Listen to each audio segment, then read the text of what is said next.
Hello guys. Unajua, I've been seeing guys speaking. Guys who don't know the truth about life. Unaelewa?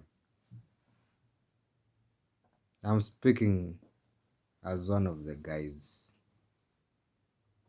Na experience life. Deep shit. Si hizi shit ndogo ndogo. Life and death matters. But you're speaking. Uko na mtoi. Okay, uko na mtoi. Sawa. Wapi mtoi wako ni show? Uko naye kwa nyumba? Au yuko naye kwa nyumba? Si wewe ndio unaongea. Wapi wife wako? Ni mrembo? No. Definitely. Si mrembo. Aya, have you ever tested money? So ndio feel the bullshit. The reality about money. You've never tested. Most of these guys, ile uliandika kwa insha yako, naongea na millennial. Mi siongei na Gen Z. Gen Z haielewi. Millennial, where are you?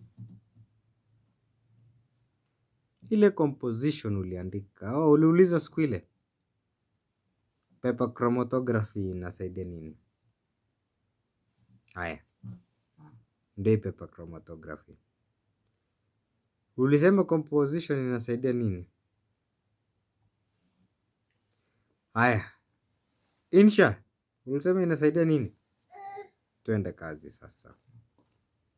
Insha sasa tuende kwanza. Leo tunasoma insha.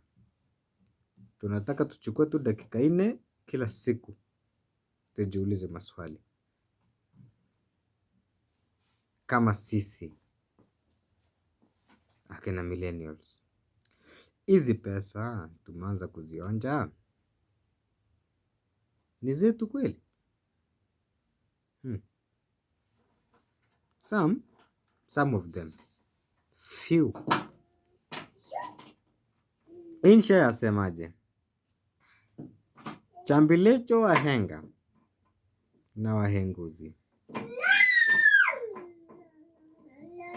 Pana kojolea sahani yako. Umbwa wewe.